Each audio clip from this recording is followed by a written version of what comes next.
जैसा कि आप लोगों ने पिछले वीडियोस में देखा, आप लोगों का टॉपिक चल रहा है मेवाड़ का महाराणा कुंभा। कुंभा की राजनीतिक उपलब्धियों के बारे में आप लोग अध्ययन कर चुके हैं।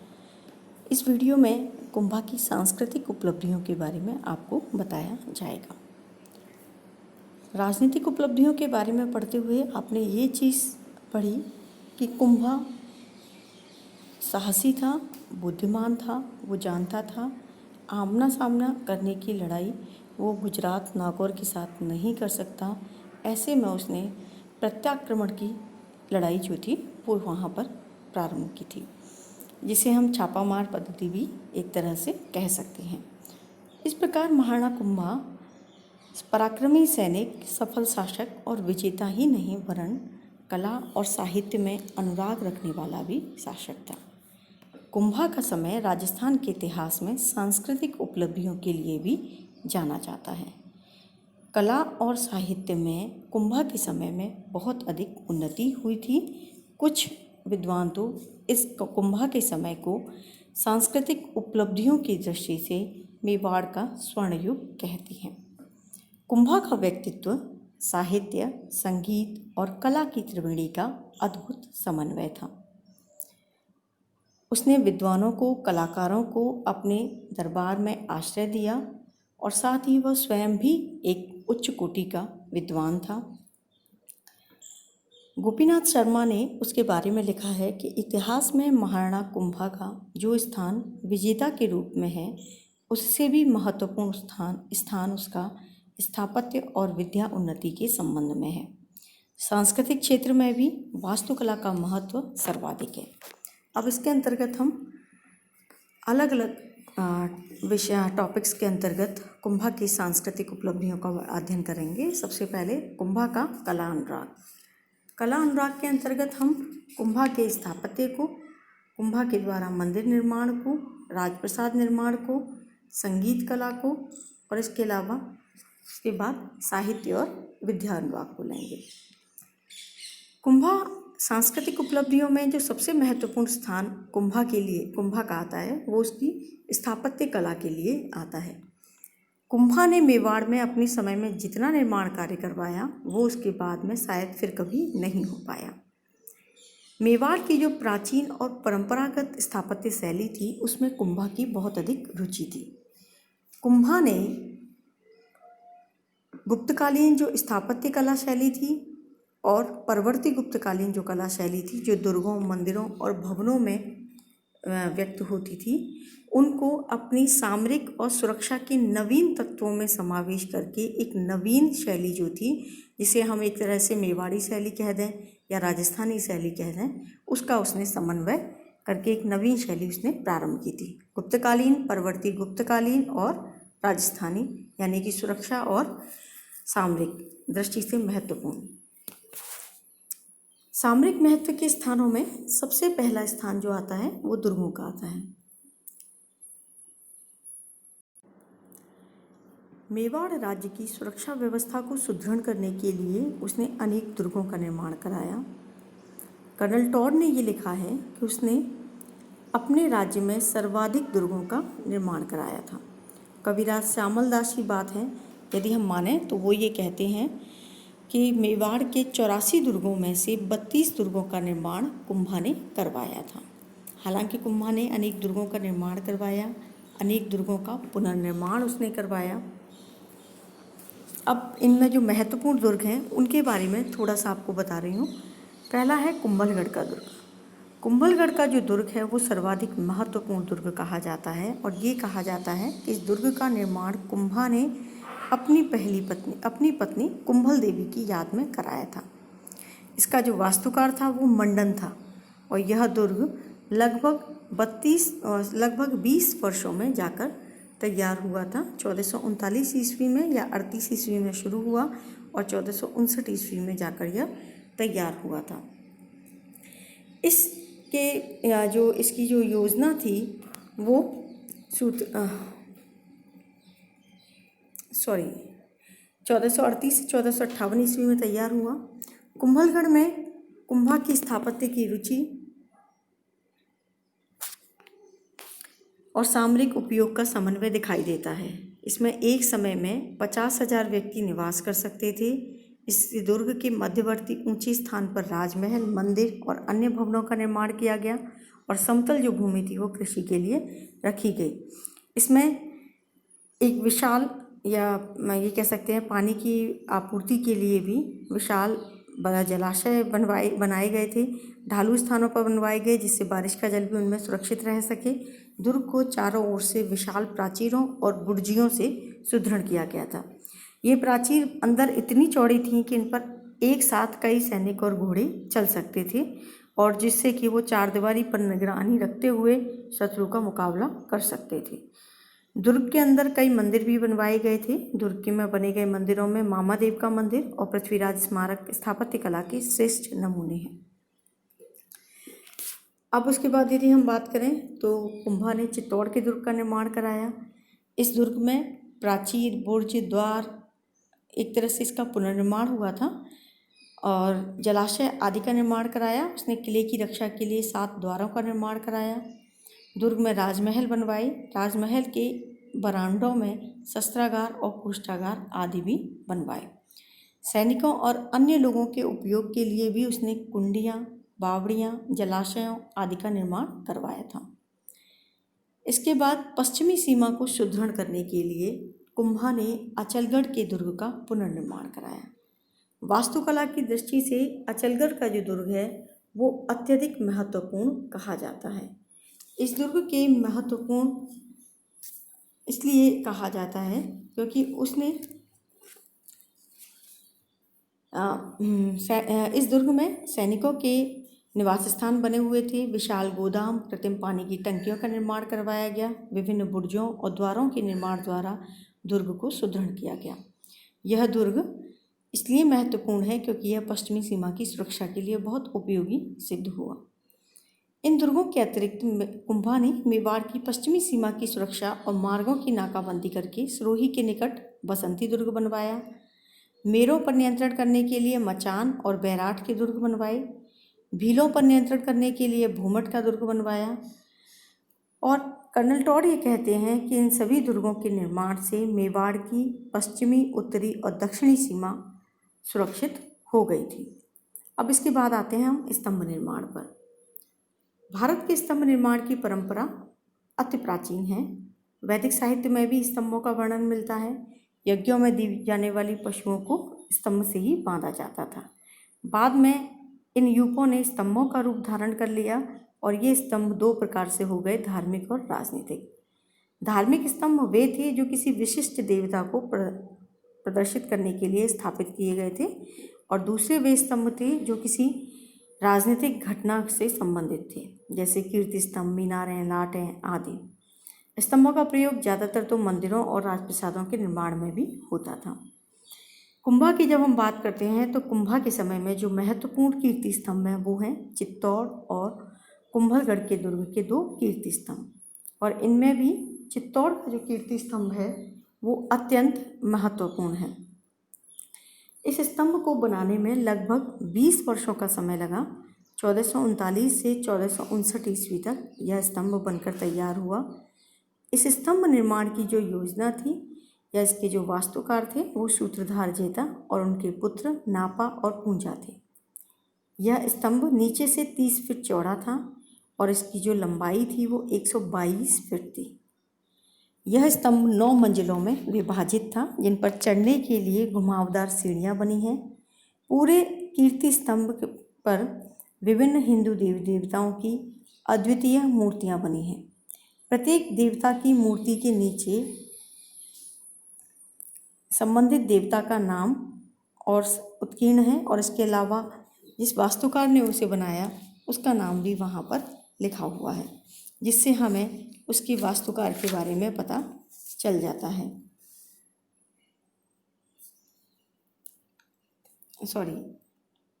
मूर्ति के नीचे देवताओं के नाम उत्कीर्ण हैं, जिससे कि हमें उन देवताओं के बारे में, उन मूर्तियों की जानकारी भलीभांति प्रकार पता चल जाती है। इस स्तंभ को पौराणिक हिंदू देवी देवताओं की मूर्तियों का संग्रहालय भी कहा जाता है। अब यहाँ ये वर्ड्स आप लोग याद रखिएगा क्योंकि कई बार इन्हें पूछा जाता है। Doctor RP. व्यास ने इस स्तंभ को हिंदू प्रतिमा शास्त्र की अनुपम निधि माना है। फर्ग्यूसन ये कहता है कि यह रोम के टार्जन के समान है, परंतु इसकी कला उसकी अपेक्षा अधिक उन्नत है। तो इस प्रकार से ये जो कीर्ति स्तंभ है, यह कीर्ति स्तंभ अपने आप में ही विशेष है या अपने आप में बहुत खूबसूरत है।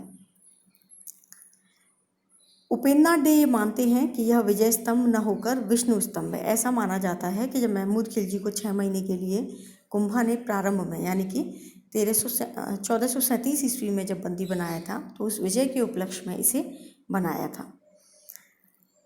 ऐसा ही इसलिए, लेकिन उपेंद्रनाथ डे ये कहते हैं कि यह विजय स्तंभ न होकर विष्णु स्तंभ है।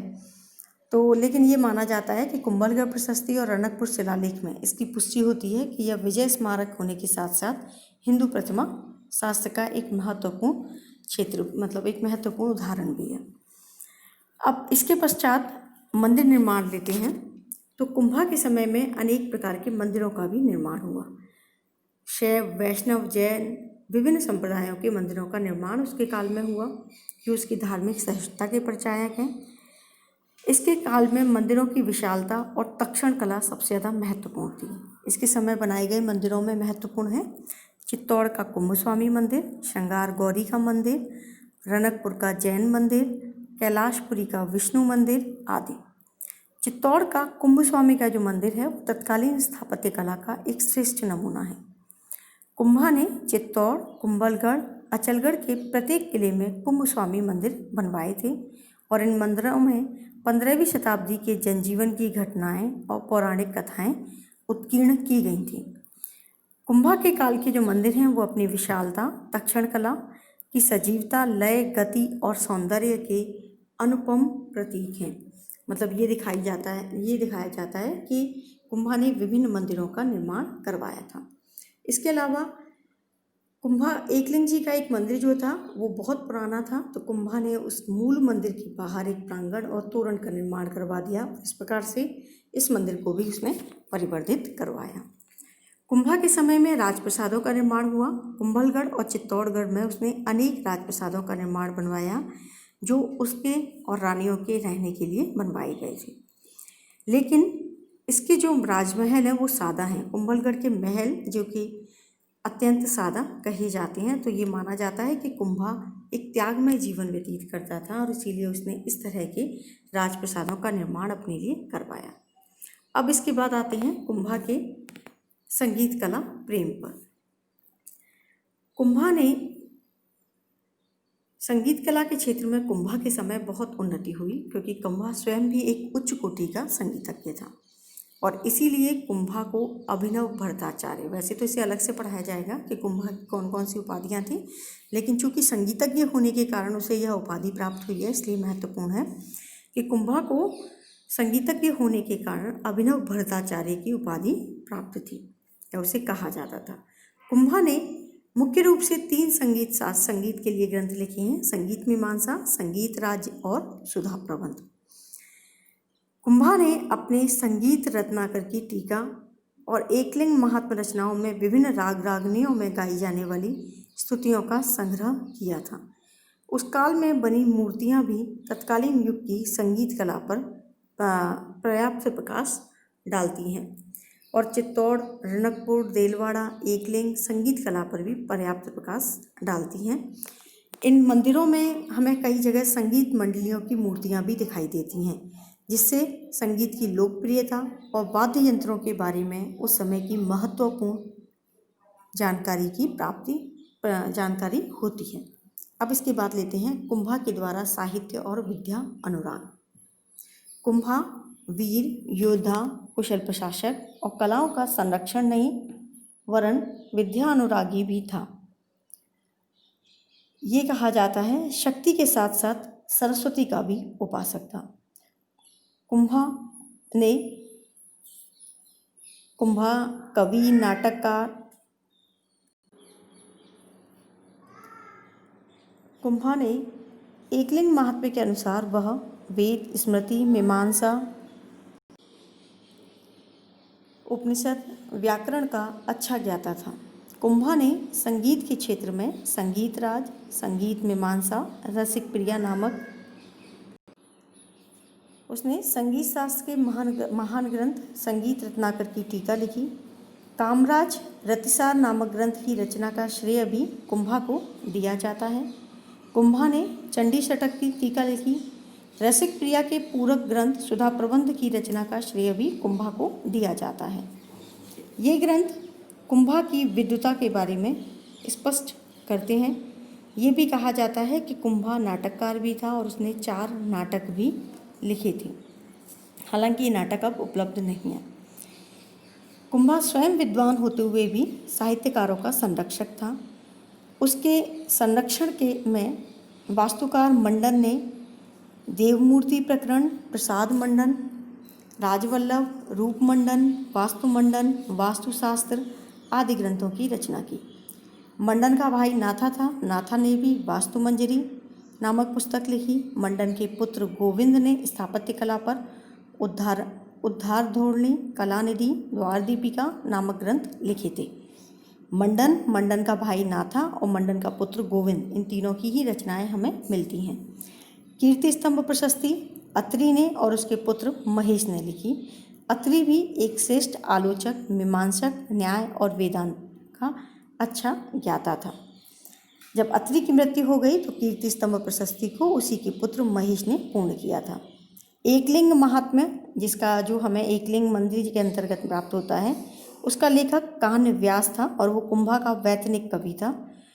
कुंभा के काल में अनेक जैन साधुओं ने भी मेवाड़ की साहित्यिक समृद्धि में योगदान दिया, जिनमें सोम सुंदर, मुनि सुंदर, प्रतिष्ठा सोम, मणि, जयचंद सूरी आदि बहुत अधिक प्रसिद्ध हैं।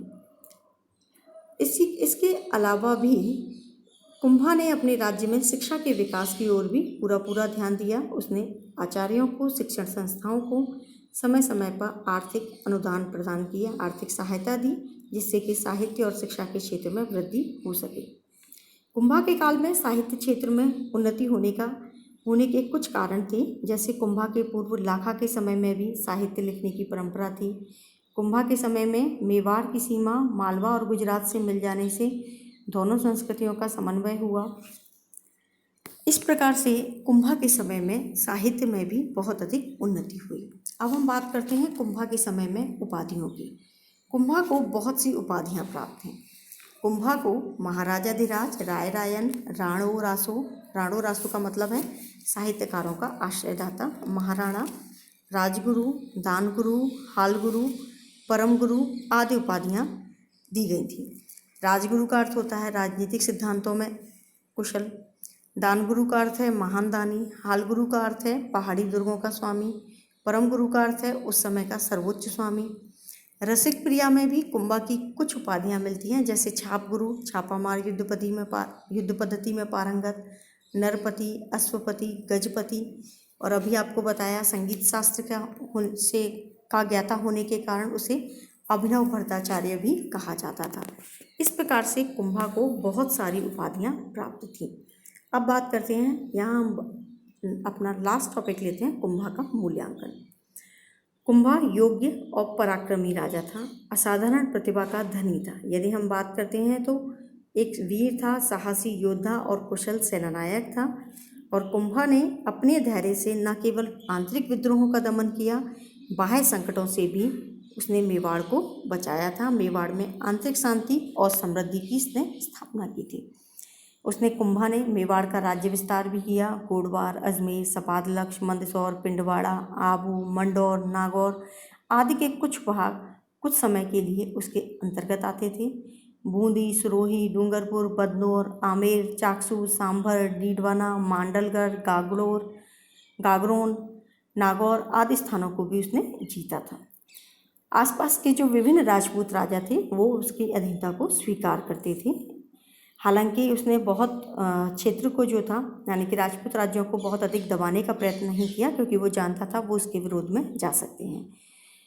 वो एक योगी शासक था, कुशल राजनीतिज्ञ था, यानी कि उसने कभी भी राजाओं को पूरी तरह समाप्त करके उनके राज्यों को छीनने की कोशिश नहीं की। अपनी अधीनता में उन्हें वहीं उनका स्वामी बने रहने दिया, जिससे कि वो उसकी अधीनता मानने लगे, यानी कि उसके संरक्षक बन गए।